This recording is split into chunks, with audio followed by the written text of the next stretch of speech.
Hello, everyone, and welcome to Morning Coffee Break.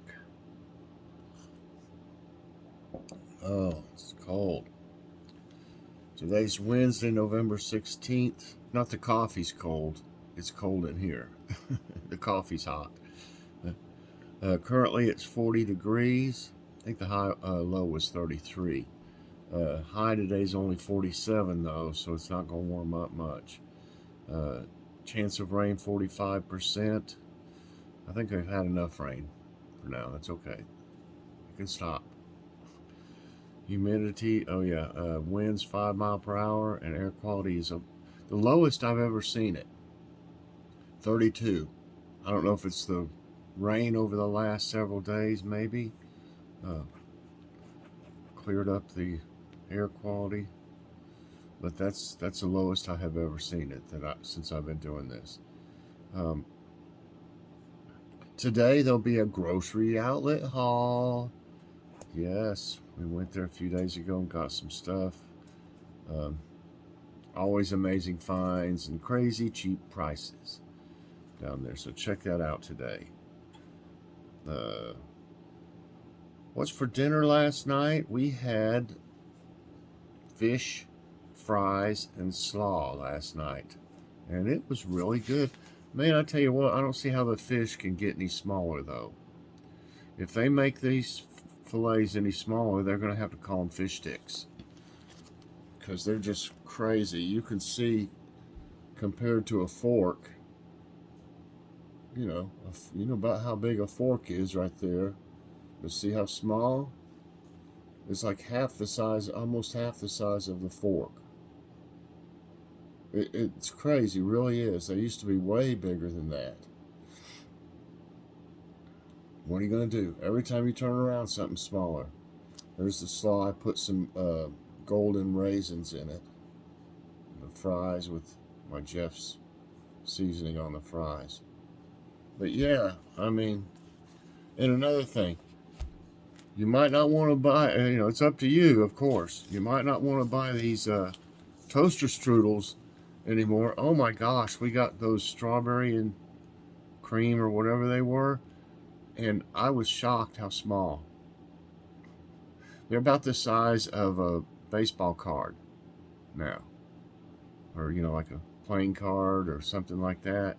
That's how small. I mean, I was like, you got to be kidding me. I mean, they were almost too small for the toaster. I mean, they started to fall down in there because they were so small. They wouldn't. It was like it couldn't grab it or something, like a piece of toast, like a piece of bread. So I was like, I just won't buy no more. I mean, unless they're down here. We got those at Grocery Outlet, so they were cheap. If I'd paid regular price for those in the store, another store, I would have been mad. More upset because I think we only paid $1.99 for them, which is cheap. I just heard a sounded like a gunshot to me. Might have been some kind of firework. Huh. But anyway, yeah, if I'd have paid $3 or $4 for those and looked at them, I'd have been like, what? But yeah, they're just ridiculous small.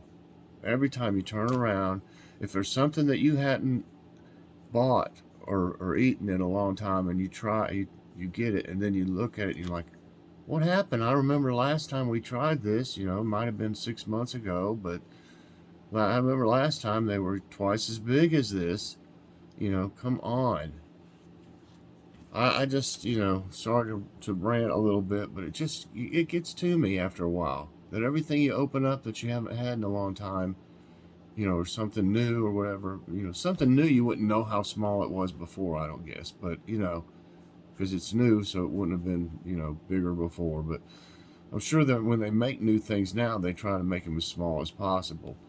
But it bothers me a lot when I try something that's been around for 30, 40 years. We've been getting them for all that time, and then all of a sudden, they don't look like they did, ever since they started making them. Just, whew, and then it's higher, too. So you get the double whammy there. Did I show you that? Yeah, I showed it to you. Yeah. So yeah, so last night, yeah, we had the fish, fries, and slaw, and it was good. And tonight we're gonna have sub sandwiches. We got some hoagie buns we need to use, and one of them, something must have fell on it or something. One of them's kind of smashed. We may have to use the last hamburger bun we got. It's a big one though, for one of them. If that one, I don't know. It looks like it was about smashed and cut in half almost and smashed. Who knows? Around here, something landed on it. Kitty might have sat on it. Who knows? Kitty's good about laying on things, you know. Like, Kitty, I need that. You know, I'm laying on it.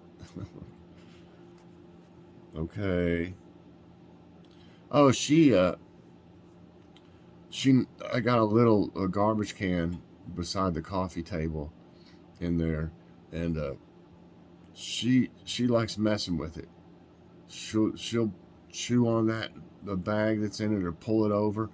The other night, there was nothing in it. I had just emptied it really, and there was nothing in it. Maybe a piece of tissue or something, but she knocked that thing over and she got in it and went to sleep. I mean, her body wouldn't fit in it, her whole body, but she put her head and about this much of her body in it. It was laying over sideways, and and the bag was still in there and everything, and she took a nap that way.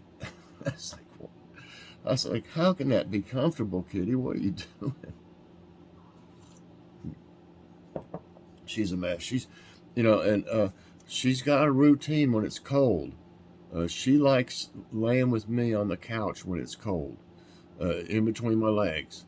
She likes curling up there, and I guess it's warmer like that or whatever. But I sit on the couch like sideways anyway with some pillows behind me because I used to live on the couch when I was real bad off with my Crohn's, but ever since it started getting colder, she'll do that, and she has a routine in the mornings. She'll get up and she'll run around a little bit or whatever, walk around the house a little bit, looking at everything, and then she'll want something to eat.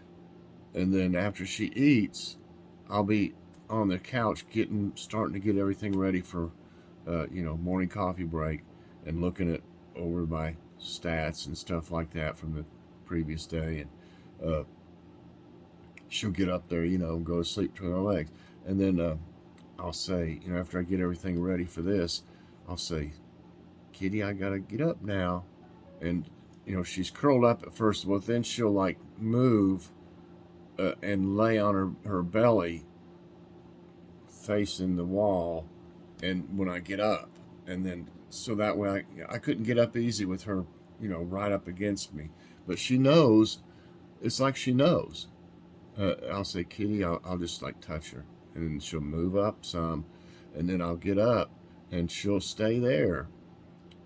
99% of the time, she'll stay there where she is right now until I get done, and then I go back in there, and I get back on the couch and put my leg around her, and then she'll sleep. She'll go back to sleep as long as I don't get up. I mean, the next time I get up, like would be for breakfast.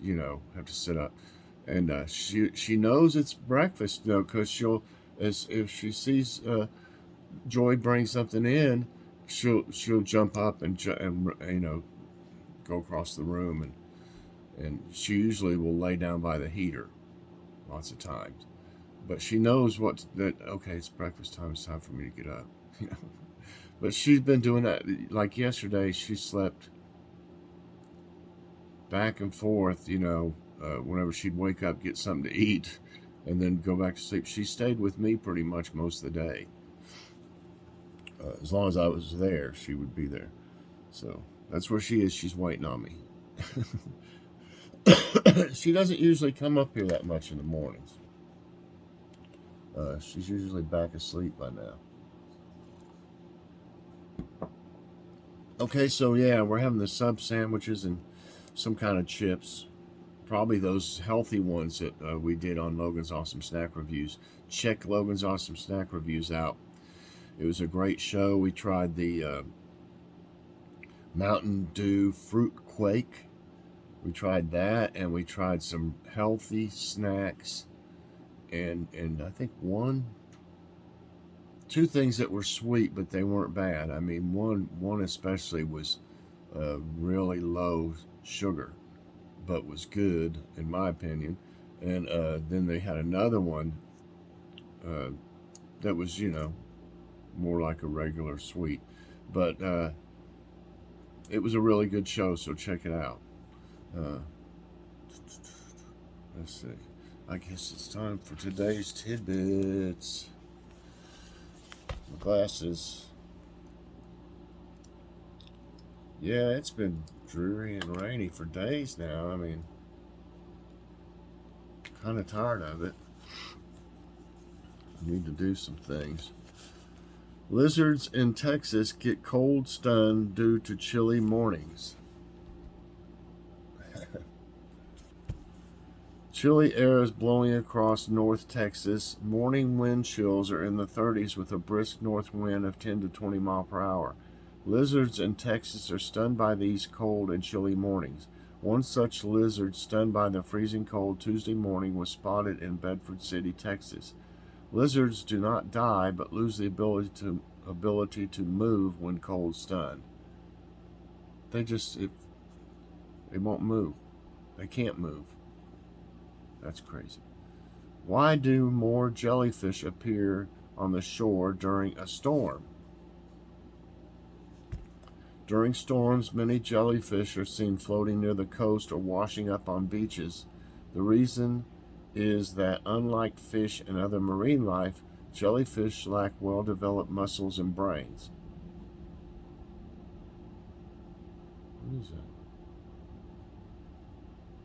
There must be a truck. Sounds like a street cleaning truck or something going by. You can hear like a scraping noise. I don't know if y'all can hear it or not. Anyway, most jellyfish are not strong enough to swim against storm-induced ocean currents. They are also more susceptible as they swim close to the ocean's surface. Watch the sky for famous Leonid meteor shower this week. The Leonid meteor shower is an annual mid-November treat. This famous meteor shower is expected to peak on Thursday night and Friday morning, but will also be visible on November 16 tonight. The Leonids are very speedy, striking Earth's atmosphere at 158,000 miles per hour, the fastest of any meteor shower. Onlookers could see 50 to 200 meteors per hour. Wow. So hopefully we can see that tonight. NASA's mightiest rocket lifts off 50 years after Apollo, so it finally was able to take off. NASA's moon rocket, Artemis 1, blasted off on its debut flight with 3 test dummies aboard early Wednesday. It brings the U.S. a big step closer to putting astronauts back on the lunar surface for the first time since the end of the Apollo program 50 years ago. The capsule is expected to return to Earth with its Pacific splashdown in December. So that thing cost like $4 billion, wasn't it? Or something like this, $3 or $4 billion, right? And they put crash test dummies in it. What? Well, I mean, may as well. It says test dummies. But, I mean, if you're going to build a $3 billion rocket, you might want to put some real people in it. Just a thought. Just an idea. Not crash test dummies. Oh, that's costly. Okay. Let's find a... I don't know. It just seems like kind of a waste of money to me. Really. Let's see. Oh, it's not on that. I'm looking for nice news.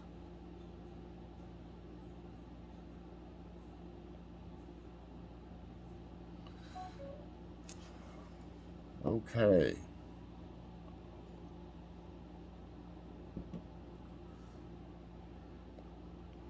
Inside Scotland's quest to become the first rewilded nation. What does rewilded mean? Scotland has its sights set on an exclusive title, the world's first rewilded nation. For decades, the country has been working on restoring and conserving its natural habitat, and the movement is only continuing to pick up steam. Once defined by its lush forests and diverse wildlife, Scotland was heavily affected, and that's where my ancestors came from. They came to America from Scotland. My dad had one of those things about your ancestors made, a little book, like a book thing. It was heavily affected by human agriculture, mining, and logging. National Geographic reports by the 1900s only 5% of the land was covered by forest. A push for change largely began in the 1980s when an organization called Trees for Life proposed conserving whole landscapes rather than individual plant and animal species. Today, Trees for Life is still working on rewilding, and so are numerous other groups like Scotland, the Big Picture, South of Scotland Golden Eagle Project, Scottish Wild Beaver Group, Dundragon Rewilding Center, and the most ambitious Cairngorms Connect, which has a 200-year plan based on Britain's largest national park. And there's several things that the start of the words, like Cairngorm, that's C-A-I-R-N. You know, our last name is Cairnes, and there is different words that they have with that. That's the start of it. Is that Cairn? But yeah, that's where all my ancestors came from. Well, at least on one side of the family, I'm sure. I mean, I wonder what my mom. I think it was my dad's side of the family. Yeah, the Kieran's name that came from Scotland. I'm not sure about mom's side. I'll have to ask her about that. I think it was England, but I'm not for sure. Okay.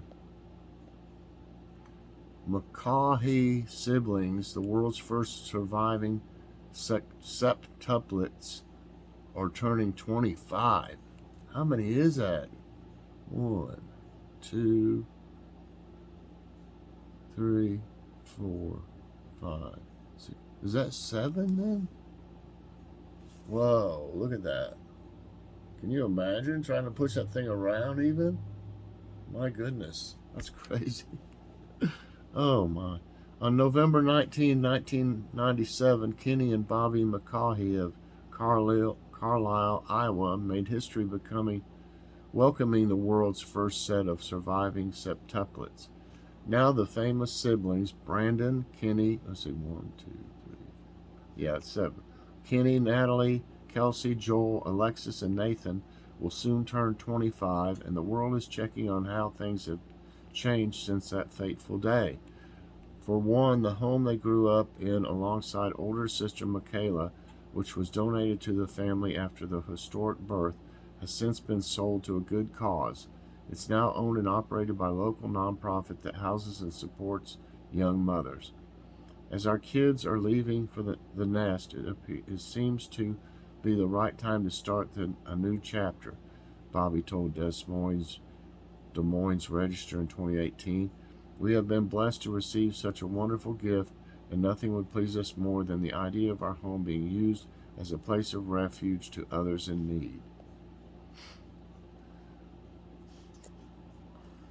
Okay. Fish fossils indicate earliest evidence of cooking with fire, study says. Let's have some fish.